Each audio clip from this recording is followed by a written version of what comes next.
तो potential energy और force के बीच में क्या रिलेशनशिप होता है, ये कॉन्सेप्ट को बढ़िया तरीके से सीखने बाद अब टाइम है कुछ क्वेश्चंस को ट्राई करने का। So let's begin with the game. ये क्वेश्चन आपकी स्क्रीन पे ये रहा, तो वीडियो को पॉज करके एक बार क्वेश्चन को आप ट्राई करो एंड देन विल सी कि इस क्वेश्चन को कैसे करके बहुत ईजी तरीके से सॉल्व किया जा सकता है। तो आई होप आपने क्वेश्चन को ट्राई किया होगा। बोल रहा है a body of mass 1 kg moves on XY plane under the influence of a conservative force. Its potential energy is given by U बराबर 2x प्लस 3y, जहाँ पे XY उसके कोऑर्डिनेट्स हैं। ठीक है, the body is at rest at 2, initially. तो initially body rest पे है 2, पे। All the quantities have SI units, therefore the body will dash. क्या करेगी? पैराबोलिक पाथ में जाएगी, कांस्टेंट एक्सेलरेशन होगा, never cross x axis and has a speed of 2√13 at time 2 second. ये सब अपन को चेकआउट करना है।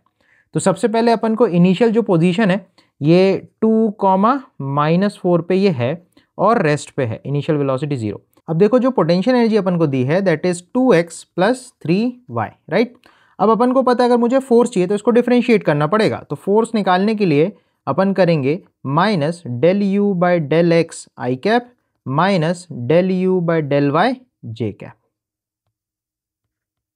सही है। अब यहां से अपन चेक करेंगे, फोर्स निकाल लेते हैं फटाफट से। तो फोर्स की वैल्यू लिखेंगे माइनस, इस एक्सप्रेशन को आप x के रिस्पेक्ट में मारोगे तो y तो निपट जाना है, यहाँ पे x1 बन जाना है, तो बचेगा अपने पास 2, तो ये बन जाएगा -2 आई कैप। सिमिलरली y के रिस्पेक्ट में मारोगे तो ये तो निपट जाना है क्योंकि इसमें x ही है, और यहाँ पे y बन जाना है 1, तो 3 बचेगा, तो -3 जे कैप। तो इस तरीके से अपन फोर्स निकाल लेते हैं सबसे पहले। ठीक है, अब अपने पास फोर्स आ गई और देखो मास जो है क्वेश्चन में अपन को दे रखा है मास 1 kg है। तो मास अगर 1 kg है बॉडी का, तो फोर्स बटे मास अगर अपन करें तो अपन को एक्सेलरेशन मिल जाएगा। तो एक्सेलरेशन का भी एक्सप्रेशन जो है वो सेम आने वाला है क्योंकि मास की वैल्यू 1 है।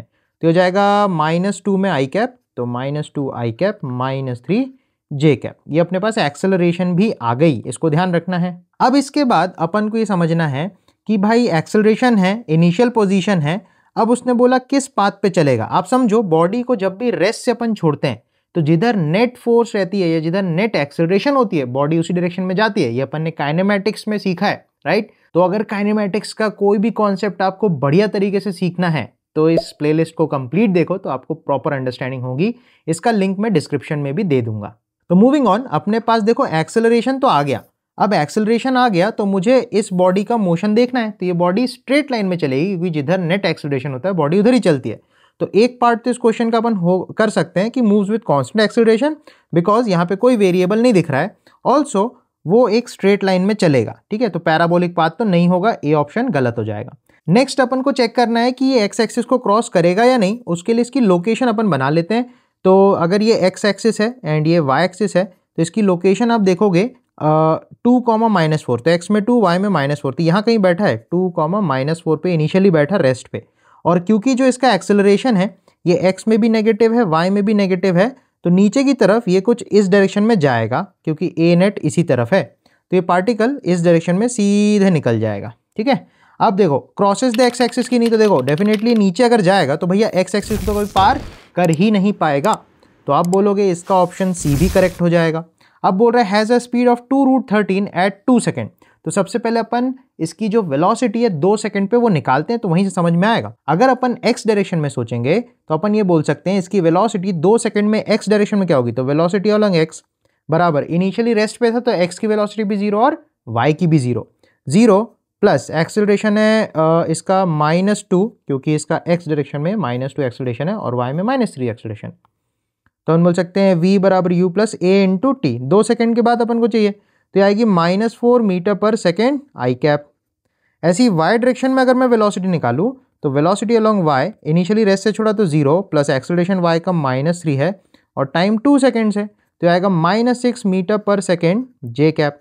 अब अगर आप सोचो कि 2 सेकेंड पे इसकी जो वेलोसिटी है इधर पे 4 है और नीचे की तरफ 6 है, तो रिजल्टेंट क्या होगा, तो आप बोलोगे √6 का स्क्वायर प्लस 4 का स्क्वायर। तो 4 4 जा 16, 6 6 जा 36 एंड 16 आई थिंक 52 का रूट हो जाएगा।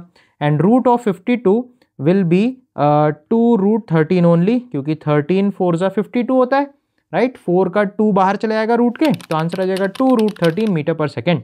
तो अपने डी ऑप्शन भी करेक्ट हो जाता है। तो इस तरीके के multiple choice multiple correct answer वाले क्वेश्चन भी अपन को सीखने हैं। अपन को क्वेश्चन को बढ़िया तरीके से ईमानदारी से हैंडल करना है, सॉल्व करना है और हर ऑप्शन के बारे में डीपली सोचना है। क्योंकि जेईई में पहले भी ऐसा हुआ है कि यार क्वेश्चन का सही आंसर तो एक ही होना है पर 2 ऑप्शन सही बैठ रहे हैं और अगर आपने दोनों ऑप्शन में से कोई एक भी लगा दिया तो भी आपको आंसर मिलेगा। तो कई बार क्वेश्चंस को एंड तक आप पढ़ो तो आपको क्लियरिटी आएगी और आप बिना डरे उसको हैंडल करो। ठीक है, पहले पूरा पढ़ो, उसके बाद देखी जाएगी कि बनेगा कि नहीं, लेकिन हमेशा क्वेश्चन को पूरा एंड तक पढ़ना। ठीक है, तो इसी के साथ इस वीडियो को कंक्लूड करते हैं। मिलेंगे अगले वीडियो में जिसमें हम और क्वेश्चंस को प्रैक्टिस करेंगे। राइट, तो टेक केयर एंड चैनल को सब्सक्राइब नहीं किया तो यार डेफिनेटली से सब्सक्राइब कर देना। Bye bye.